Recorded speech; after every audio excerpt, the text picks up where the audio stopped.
Popcorn তো অনেক খেয়েছেন, সাবুদানা দিয়ে এইভাবে একবার পপকর্ন বানিয়ে দেখুন। যেমন এই পপকর্নগুলো ফোলে তেমনই কিন্তু খেতে দারুণ হয় আর খুবই মুচমুচে হয়। সামান্য কয়েকটা উপকরণ দিয়ে খুব সহজ পদ্ধতিতে এই পপকর্নগুলো বানিয়ে নেওয়া যায়। চাইলে এই পদ্ধতিতে এই পপকর্নের রেসিপিটি বাড়িতে একবার বানিয়ে দেখতে পারেন।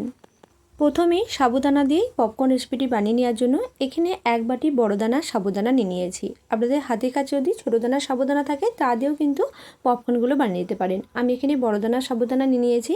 এই সাবুদানা দিয়ে পপকর্নগুলো বানালে পপকর্নগুলো যখন ভাজা হবে দেখতে কিন্তু খুবই ভালো লাগে। এবার এই সাবুদানাটা অন্য একটা পাত্রের মধ্যে নিয়ে নিয়েছি আর সাবুদানার মধ্যে এক বাটি জল দিয়ে আলতো করে ঘষে ঘষে সাবুদানাটা ধুয়ে নিচ্ছি।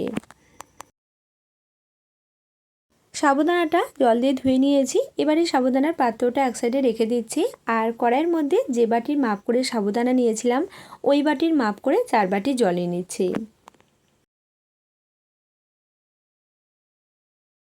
বাটি মাপ করে 4 বাটি জল কড়াইয়ের মধ্যে নিয়ে নিয়েছি আর জলের পরিমাণটা কিন্তু সঠিক রাখতে হবে, কমও দেওয়া যাবে না কিংবা বেশিও দেওয়া যাবে না। এবার এর মধ্যে দিয়ে দিচ্ছি 1/3 চামচ মতো লবণ। লবণের পরিমাণটা এখানে স্বাদ বুঝে ব্যবহার করবেন, তবে খুব বেশি লবণ দেওয়া যাবে না। সেক্ষেত্রে পপকর্নগুলো শুকনো হয়ে যাওয়ার পর যখন ভাজা হবে অনেক সময় নোনতা লাগতে পারে। এরই সাথে এর মধ্যে অল্প পরিমাণে দিয়ে দিলাম বেকিং সোডা, যাতে করে পপকর্নগুলো অনেকটাই মচমচে এবং ফোলা ফোলা হয়।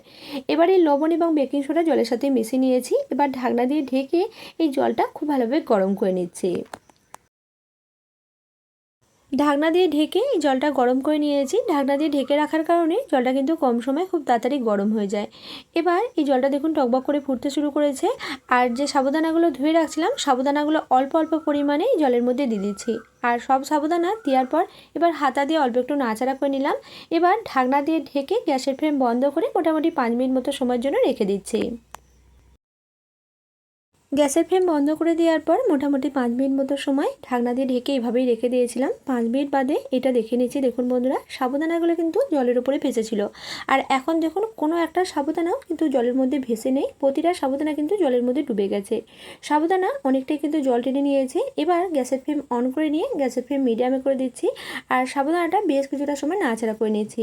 আর সাবুদানা দেখুন কোনো রকম কিন্তু এর মধ্যে স্বচ্ছ ভাব আসেনি, অনেকটাই সাদা ভাব রয়েছে। সাবুদানার মধ্যে যখন হালকা হালকা স্বচ্ছ ভাব আসতে শুরু করবে তখন কিন্তু গ্যাসের ফ্লেম লো টু মিডিয়ামে করে দেবো। ততক্ষণ পর্যন্ত এটা অনবরত নাড়াচাড়া করে নিচ্ছি। গ্যাসের ফ্লেম মিডিয়ামে করে দিয়ে মোটামুটি ওই 3 মিনিট মতো সময় এই মিশ্রণটা অনবরত নাড়াচাড়া করে নিয়েছি। তারপর দেখুন বন্ধুরা, সাবুদানার এই মিশ্রণটা কিন্তু আগের তুলনায় অনেকটাই ঘন হয়ে গেছে আর সাবুদানাগুলো আস্তে আস্তে কিন্তু স্বচ্ছ হতে শুরু করছে। সাবুদানাগুলো যেহেতু স্বচ্ছ হতে শুরু করেছে আর তারই সাথে মিশ্রণটা অল্প একটু ঘন হয়ে আসছে, এবার গ্যাসের ফ্লেম বন্ধ করে দিচ্ছি। এই সাবুদানাগুলো কিন্তু যখন ঠান্ডা হয়ে যাবে তখন অনেকটাই স্বচ্ছ হয়ে যাবে, তার জন্য এবার গ্যাসের ফ্লেম বন্ধ করে দিচ্ছি আর এটা কিন্তু অনবরত এভাবে করে নাড়াচাড়া করে নিচ্ছি। হাতা দিয়ে অনবরত এভাবে করে নাড়াচাড়া করে নিয়ে সাবুদানার এই মিশ্রণটা অল্প একটু ঠান্ডা করে নিয়েছি। সাবুদানার মিশ্রণ কিন্তু খুব ভালোভাবে ঠান্ডা হয়ে যায়নি, অনেকটাই গরম রয়েছে। আর অল্প একটু ঠান্ডা হয়ে যাওয়ার পরে দেখুন বন্ধুরা, সাবুদানার এই মিশ্রণটা কিন্তু অনেকটাই ঘন হয়ে গেছে, সাথে সাবুদানাগুলো অনেকটাই কিন্তু স্বচ্ছ হয়ে গেছে। এর মধ্যে কোনো রকম আর সাদা ভাব নেই, একদম কাচের মতো হয়ে আসছে। আর এটা আরও বেশ কিছুটা সময় নাড়াচাড়া করে নিয়েছি আর এটা খুব ভালোভাবে ঠান্ডা হয়ে যাওয়ার পর দেখুন বন্ধুরা, এটা কিন্তু অনেকটাই স্বচ্ছ হয়ে গেছে আর কতটা ঘন হয়ে গেছে দেখেই বুঝতে পারছেন। তো এবার এর মধ্যে দিয়ে দিচ্ছি বেশ কিছুটা পরিমাণে গোটা জিরে, সাথে দিয়ে দিচ্ছি চিলি ফ্লেক্স। এতে করে কিন্তু এই পপকর্নগুলো ভাজা হওয়ার পর খেতে কিন্তু দারুণ লাগে। তো এই দুটো উপকরণ খুব ভালোভাবে এই সাবুদানার মিশ্রণের মধ্যে মিশিয়ে নিচ্ছি। এর মধ্যে অল্প পরিমাণে চিলি ফ্লেক্স আর গোটা জিরে দিয়ে মিশিয়ে নিয়েছি আর এই মিশ্রণটা দেখুন বন্ধুরা ঠান্ডা হয়ে যাওয়ার পর কতটা ঘন হয়ে গেছে। এবার এই পপকর্নগুলো ছোটো ছোটো আকার দেওয়ার জন্য এখানে একটা পাইপিং ব্যাগ নিয়ে নিয়েছি আর একটা গ্লাসের মধ্যে রেখে এটা সাইজ মতো করে নিলাম আর পরিমাণ মতো এর মধ্যেই সাবুদানার মিশ্রণটা নিয়ে নিচ্ছি। পাইপিং ব্যাগটার মধ্যে বেশ কিছুটা পরিমাণে সাবুদানার এই মিশ্রণটা নিয়ে নিয়েছি। এবার ওপর সাইডটা একটা গার্ডা দিয়ে খুব ভালোভাবে এঁটে নিচ্ছি, যাতে করে কোনো রকমভাবেই মিশ্রণটা বেরিয়ে নিয়ে আসে।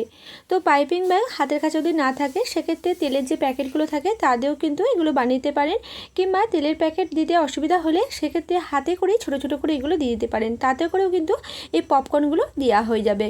তো পাইপিং ব্যাগের মুখটা অল্প একটু ছোটো করে কেটে নিয়েছি আর এভাবে করে ছোটো ছোটো করে এই মিশ্রণটা দিয়ে দিচ্ছি। এতে করে দেখুন খুব সহজেই কিন্তু এগুলো দেওয়া হয়ে যাচ্ছে আর এভাবে করে দিলে কম সময় কিন্তু এগুলো শুকনো হয়ে যায়। মোটামুটি 2 দিন মতো এগুলো রোদ্দুরে শুকনো করলেই কিন্তু খুব ভালোভাবে শুকনো হয়ে যাবে। একইভাবে পলি পেপারটার মধ্যে ছোট ছোট করে এইভাবে করে দিয়ে দিয়েছি। আর এখানে বলে রাখি, পলি পেপারের মধ্যে এগুলো ছোট ছোট করে দেওয়ার আগে পলি পেপারের মধ্যে অল্প পরিমাণে তেল ব্রাশ করে নেবেন, এতে করে পপকর্নগুলো তুলে নিতে খুবই সুবিধা হবে। তো সবগুলোই কিন্তু এভাবে করে দিয়ে দিয়েছি। এবার 2 দিন মতো সময় এগুলো রোদ দিয়ে খুব ভালোভাবে শুকনো করে নিচ্ছি। সাবুদানার এই পপকর্নগুলো 2 দিন রোদ দিয়ে খুব ভালোভাবে শুকনো করে নিয়েছি। আর শুকনো হয়ে যাওয়ার পর দেখুন বন্ধুরা, এগুলো দেখতে কিন্তু বেশ ভালো লাগছে। আর এক বাটি সাবুদানা দিয়ে কতটা পরিমাণে সাবুদানার পপকর্ন হচ্ছে দেখেই বুঝতে পারছেন। আর এখান থেকে বেশ কিছুটা পরিমাণে সাবুদানার পপকর্ন তেলের মধ্যে ভেজে নিয়েছি। আর তেলে দেওয়ার সাথে সাথে দেখুন বন্ধুরা, কতটা সুন্দরভাবে এগুলো ফুলে উঠছে আর কতটা সাদা দপদপে হয়েছে দেখেই বুঝতে পারছেন। তো পপকর্ন খেতে ইচ্ছা হলে সাবুদানা দিয়ে এইভাবে একবার পপকর্ন আপনিও বাড়িতে বানিয়ে দেখতে পারেন। আর এগুলো একবার বানিয়ে আপনারা বছরভর সংরক্ষণ করতে পারেন, আর ইচ্ছা হলেই ভেজে খেতে পারেন। তো সাবুদানার এই পপকর্ন রেসিপিটা আপনাদের কেমন লাগলো অবশ্যই কমেন্ট করে জানাতে ভুলবেন না। আর যারা ফেসবুক থেকে দেখছেন অবশ্যই ফলো করে পাশে থাকবেন, আর যারা ইউটিউব থেকে দেখছেন চ্যানেলটি সাবস্ক্রাইব করে সাথে থাকবেন। আজকের মতো ভিডিওটা এখানেই শেষ করছি। আপনারা অনেক অনেক সুস্থ থাকবেন, ভালো থাকবেন।